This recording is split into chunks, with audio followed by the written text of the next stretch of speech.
नमस्ते दोस्तों, मैं हूं शोमोदीप। आप देख रहे हैं इनटू प्रॉफिट। वक्त है ईओडी अपडेट का। आज है 6 अगस्त 2020। आरबीआई के क्रेडिट पॉलिसी अनाउंसमेंट के बाद मार्केट्स में देखने को मिला तेजी। निफ्टी 98 पॉइंट ऊपर 11,200 के लेवल पर बंद हुआ और बैंक निफ्टी 21,640 के लेवल पर बंद हुआ। 132 पॉइंट का तेजी बैंक निफ्टी में देखने को मिला।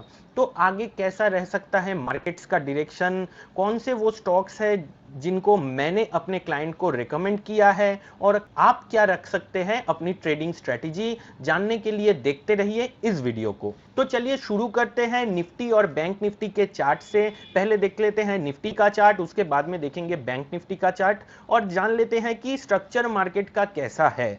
दोस्तों, स्क्रीन के ऊपर अभी आपको निफ्टी फ्यूचर्स का डेली चार्ट दिख रहा है। निफ्टी फ्यूचर्स के डेली चार्ट पर नजर डालें तो रेंज अभी भी बना हुआ है 11,350 ऊपर, 11,880 नीचे। इसी रेंज के अंदर एक वॉलेटिलिटी बहुत देखने को मिल रहा है, लेकिन वॉलेटिलिटी एक्सपेक्टेड भी था क्योंकि आज क्रेडिट पॉलिसी अनाउंसमेंट था और इवेंट के पहले वॉलेटिलिटी थोड़ा ज्यादा देखने को मिलता है और आज वीकली एक्सपायरी भी था, तो उसी के चलते वॉलेटिलिटी हाई है। मैं एक चीज आपको यहां पर बताना चाहता हूं और हाईलाइट करना चाहता हूं कि कल का जो सेल ऑफ था वो मार्केट को माइनस में लेके गया था, लेकिन आज देखेंगे तो सेल ऑफ मार्केट को माइनस में लेके नहीं जा सका और निफ्टी में 100 पॉइंट्स का तेजी बना। अगर ग्लोबल मार्केट्स में कहीं वीकनेस देखने को नहीं मिलते हैं तो निफ्टी में ब्रेकआउट का चांस बहुत बढ़ रहा है। ये रेंज शायद ऊपर की तरफ ब्रेकआउट दे दे और एक बार ये 11,350 के ऊपर ब्रेकआउट देगा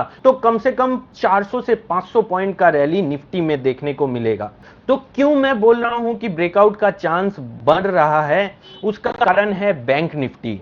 आइए एक बार बैंक निफ्टी के चार्ट को देख लेते हैं। बैंक निफ्टी का 21,000 का सपोर्ट अभी भी बना हुआ है। आज एक बार इसने ब्रेकआउट देने का कोशिश किया था 22,000 के ऊपर, लेकिन सस्टेन नहीं कर पाया, नीचे आया है। लेकिन अगर ग्लोबल मार्केट्स में तेजी बना रहता है तो शायद बैंक निफ्टी भी 22,000 को क्रॉस कर जाए। पहले बैंक निफ्टी अगर 22,000 को क्रॉस करता है तो बैंक निफ्टी का टारगेट 23,000 तक हो सकता है। तो 21,000 का सपोर्ट है बैंक निफ्टी में और लॉन्ग एक बार 22,000 के ऊपर बैंक निफ्टी अगर क्रॉस करता है और सस्टेन करता है तो 1000 पॉइंट्स का रैली बैंक निफ्टी में देखने को मिल सकता है और हो सकता है कि कल ही हमें ब्रेकआउट देखने को मिले। मैं एक डे ट्रेडिंग सिस्टम यूज करता हूं जो वॉलेटिलिटी इंडिकेटर्स के ऊपर बेस्ड है और वो डे ट्रेडिंग सिस्टम मुझे बता रहा है कि कल एक ट्रेंड डे पॉसिबल है।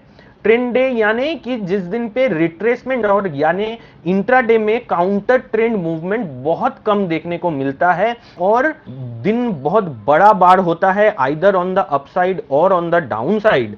और एक चीज मैं आपको हाईलाइट यहां पर करना चाहूंगा वो है इंडिविजुअल बैंकिंग स्टॉक्स का। अगर मैं चार्ट देखूं जैसे ICICI bank, SBI, Kotak Mahindra bank, सभी बैंकिंग स्टॉक्स यहां से एक रैली के लिए शायद रेडी हो रहे हैं। तो बैंक निफ्टी पर मैं सुपर बुलिश हूं। मुझे लगता है कि बैंक निफ्टी में यहां से 1000 पॉइंट्स का तेजी पॉसिबल है। तो आइए एक बार देख लेते हैं कि मैंने अपने क्लाइंट्स को आज क्या रिकमेंड किया।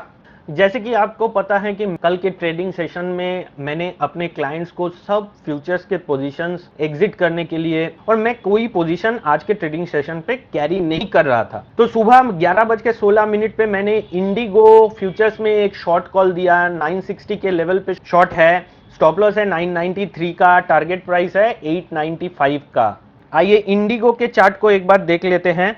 देखिए इंडिगो का ये चार्ट है, देखिए यहां पर सेल सिग्नल आ चुका है। मेन ट्रेंड इसका नेगेटिव है। इस स्टॉक ने एक पुलबैक दिया था 860 से 980 के लेवल तक। ये मूव यहां पर एग्जॉस्ट हो चुका है और एक सेल सिग्नल यहां पर मेरे सिस्टम में जनरेट हो चुका है। मुझे लगता है 990 995 का जो जोन है इसको क्रॉस करने के लिए इंडिगो को बहुत दिक्कत आएगा और यहां से एक सप्लाई देखने को मिल सकता है जो कि ये जो रीसेंट लोज है उसको कहीं जाकर इंडिगो टेस्ट कर सकता है, यानी 890 से 900 तक के लेवल्स आते दिनों में हमको देखने को मिल सकते हैं। उसके बाद 12:48 पे मैंने हिंदुस्तान यूनिलीवर अगस्त फ्यूचर में एक बाई कॉल दिया है। बाई कॉल है 2230 के लेवल पे, स्टॉप लॉस है 2185 का, टारगेट है 2325 का। देखिए हिंदुस्तान यूनिलीवर का ये चार्ट है, मेन ट्रेंड इसका ऊपर है। रिट्रेसमेंट स्टॉक में एक आया था 2300 से 2200 तक के लेवल पर, कहीं जाकर ये एक शॉर्ट टर्म बॉटम बना रहा है। बाई सिग्नल यहां पर ऑलरेडी जनरेट हो चुका है। आज का जो हाई है को हिंदुस्तान यूनिलीवर क्रॉस करता है तो आते दिनों में हम लोगों को 2300 से लेकर 2320 तक के लेवल्स, जो कि पिछला स्विंग हाई है, वो देखने को मिल सकता है। तीसरा जो बाई है वो है आईसीआईसीआई बैंक अगस्त फ्यूचर। ये मैंने रेकमेंड किया था 1:05 में। 362 के ऊपर ये बाई था। स्टॉप लॉस है इसका 350, टारगेट प्राइस है 386। जैसे कि आप सभी को पता होगा कि आईसीआईसीआई बैंक को मैं पिछले कुछ दिनों से ट्रैक कर रहा था और बैंक निफ्टी पर मैं सुपर बुलिश हूं। बैंकिंग स्टॉक्स मुझे यहां से बहुत अच्छे लग रहे हैं। आईसीआईसीआई में 340 का एक सपोर्ट है, 340 से ये स्टॉक घूमने का कोशिश कर रहा है और मेरा ये मानना है कि आते दिनों में 380 से 385 के लेवल्स आईसीआईसीआई बैंक में हम लोगों को देखने को मिल सकते हैं। तो दोस्तों आपने देखा कि कौन से वो स्टॉक्स हैं जिन पर मैं अपने क्लाइंट्स को पोजीशंस रेकमेंड कर रहा हूं। मेरा निफ्टी के ऊपर व्यू पॉजिटिव है। मुझे लग रहा है कल एक ट्रेंड डे पॉसिबल है और वो ट्रेंड डे अपसाइड में होगा। कल एक बड़ा अपसाइड मार्केट में देखने को मिल सकता है और मुझे लगता है कि मार्केट आते दिनों में 11,350 के लेवल को क्रॉस करेगा और अगर उसको क्रॉस करके सस्टेन करता है तो ऊपर की तरफ हमको 11,700 11,750 तक के लेवल्स देखने को मिल सकते हैं। बैंक निफ्टी पर मैं सुपर बुलिश हूं। बैंकिंग स्टॉक्स यहां से मुझे बहुत अच्छे लग रहे हैं, तो बैंक निफ्टी को भी लॉन्ग साइड में ट्रेड करें। एक बार 22,000 का लेवल क्रॉस करेगा तो 23,000 तक के लेवल्स हमें देखने को मिल सकते हैं। तो आज के लिए बस इतना ही। जितने भी इंडेक्स या स्टॉक्स में मैंने अपना राय रखा है उनमें मेरे या मेरे क्लाइंट्स के पोजीशंस रह सकते हैं। मेरे व्यू के ऊपर कोई भी पोजीशंस लेने से पहले अपने फाइनेंशियल एडवाइजर से जरूर कंसल्ट करें, because there is always a risk of loss in trading. Thank you.